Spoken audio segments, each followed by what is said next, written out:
Good morning, good evening, good afternoon.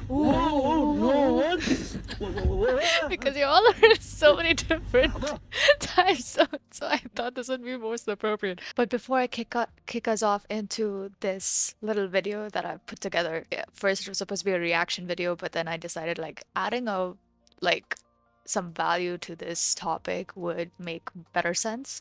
So this podcast specifically is the 360 podcast, and they're talking about waiting, godly dating, and preparing for marriage. And it's featuring my friend, my brother in Christ, Sid Sampat. So remember our brother who hates Batman. He's talking about this. So She can still be a great friend. Hmm. Like if she sees you as a friend, if she friends zone you, take it at that.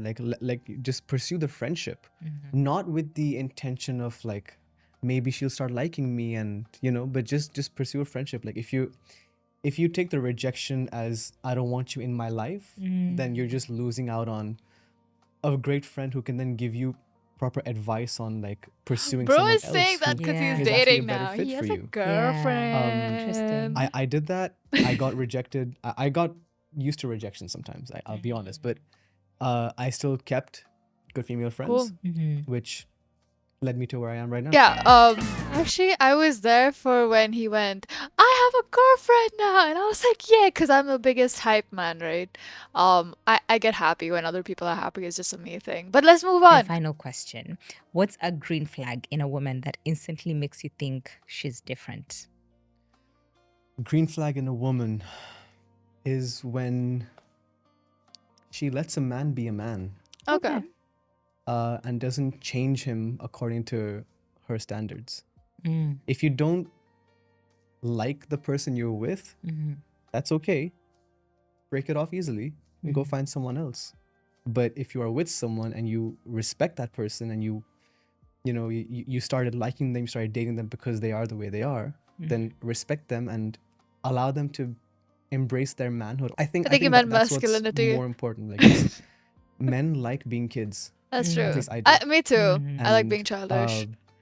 I will keep referring back to my girlfriend. Hey. Yeah. But like she lets me be a child. She lets me be a kid. That's cute. And it has really helped me be an adult and step up and be an adult in like when I need to. But like what makes relationship fun is when we just embrace our inner kid together. Absolutely. She's I really feel like a allowed me to lot of embrace women that. don't really Awesome. allow their man to be childish, but it's also because they can't handle that much childishness because they have a certain expectation. And timelines and all that stuff. Women do go through a lot of societal pressure when it comes to getting married and like the stages in life where the society and everyone around you expects for you to get married. Have you ever gone through any societal pressure in your singlehood journey? Like I mentioned earlier, growing up, I was actually pressured into remaining single. When I wanted to pursue someone, when I wanted to date someone, if I had a crush on someone or, I was just told, no, stay in school, do your studies and all that. The community and like referring to my church, for example, they allowed me to embrace singlehood. No one ever pressured me or asked me, oh, when are you getting married? Or told me, oh, you should get married soon by this age.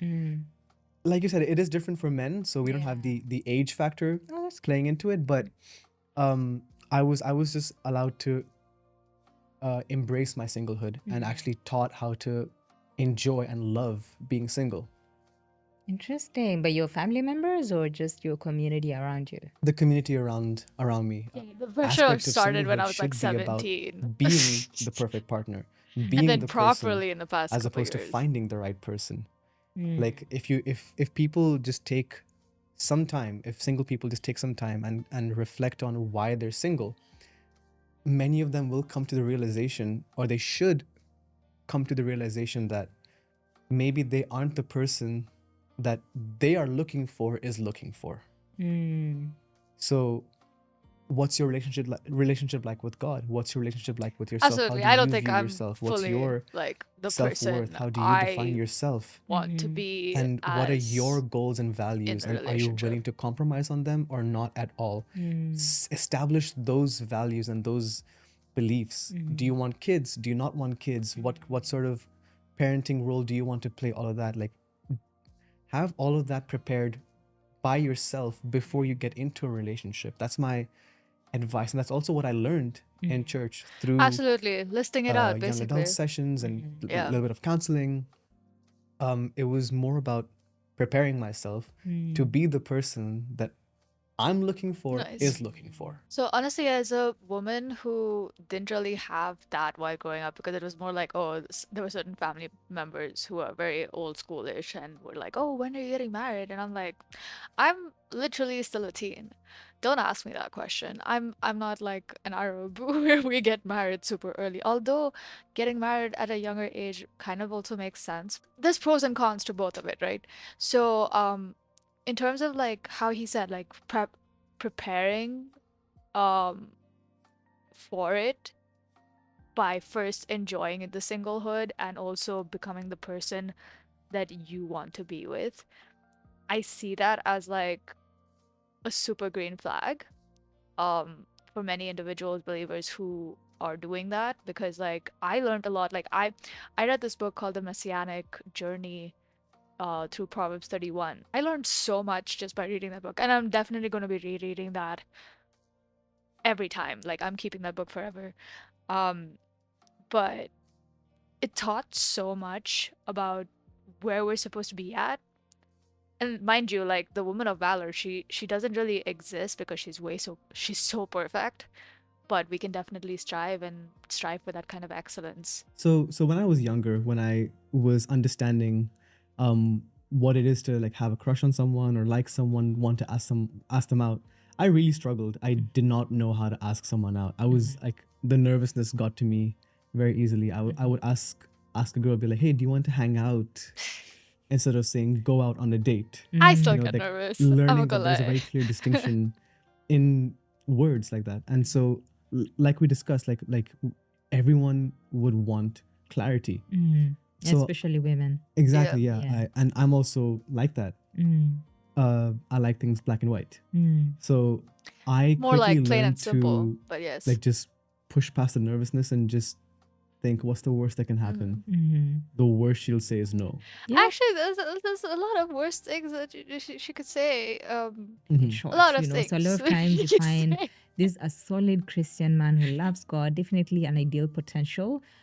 But just because he can't get past his fears to ask a lady out, unfortunately, he just hoovers around her, you know, like hanging out, quote unquote, hanging out, you know, like, bro, we already have enough friends. You know, we have enough male friends. If you're going to be around me, be precise, be specific with what you want. Because I remember no, our honestly. previous guest, she actually said in one of the dates when she, after going on multiple dates and realizing they were not really in alignment, they just decided to pray for each other's future spouse, you know, and I thought that was really beautiful that, you know, you can end it in a way of, we are just not meant for each other, but we can wish and pray for the best for each other. Honestly, like having believers of both genders is so interesting because like there's so many different ways. Like I'll let you pause to read. We can actually help encourage each other in faith, and there's so many things that we can learn from each other.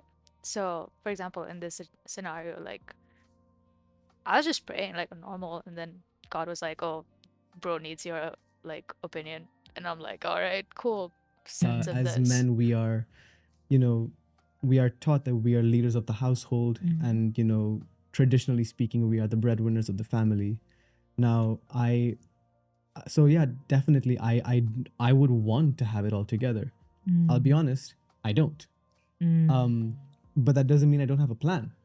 And having that plan and sticking to that plan and making it known to your partner, like, saying, okay, I have a plan, and then actually showing that you're working on it, that you know you're not just saying I'm working on it but then not actually doing something. And she saw that I have a plan, and she saw that I'm working on that plan.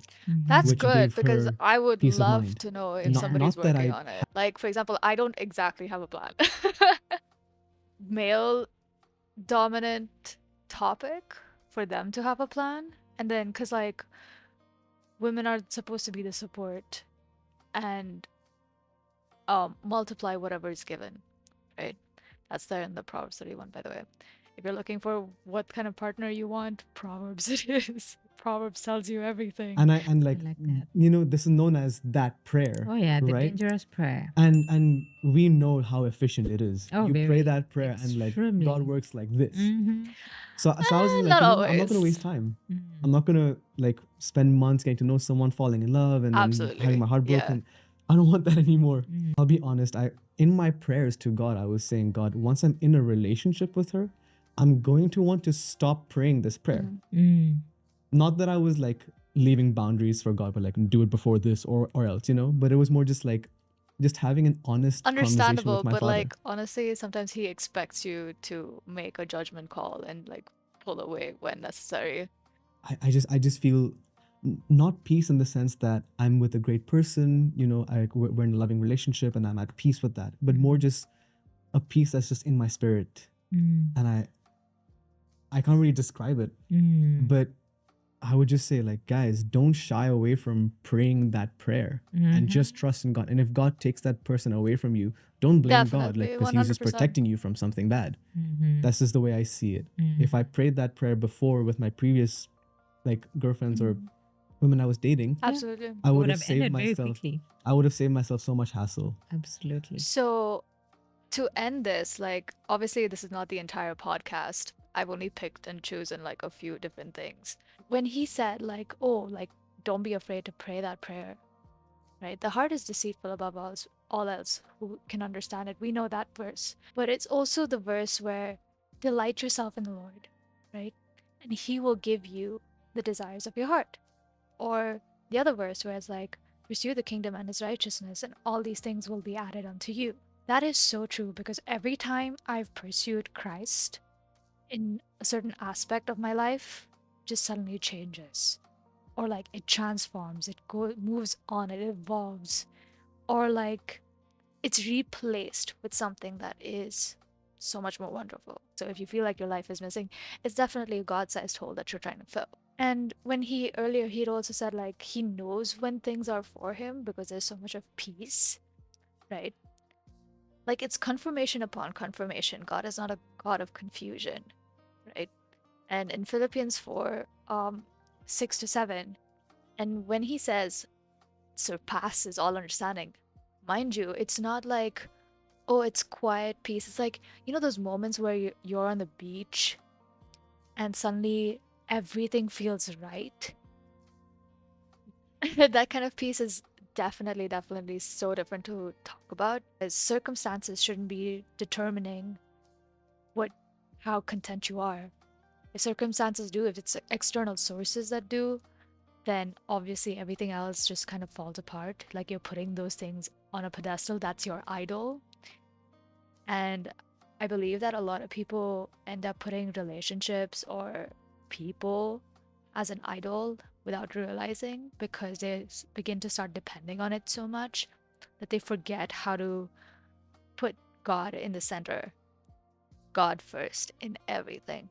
And the moment you know how to do that, everything just seems to fall in place. And even in like a waiting season, which I am, for example, right now, not even like in terms of relationships, I'm in the waiting season of like career wise. As I'm doing that, I know that at some point a door will just open and it'll be like, go, go, go once again. But before that happens, I know that He wants me completely focused so that as this go, go, go happens, I keep Him first. I keep Him in the center. And nothing else and nobody else will be able to take me away from Him. So, yeah, that's just my 2 cents. I just wanted to add that.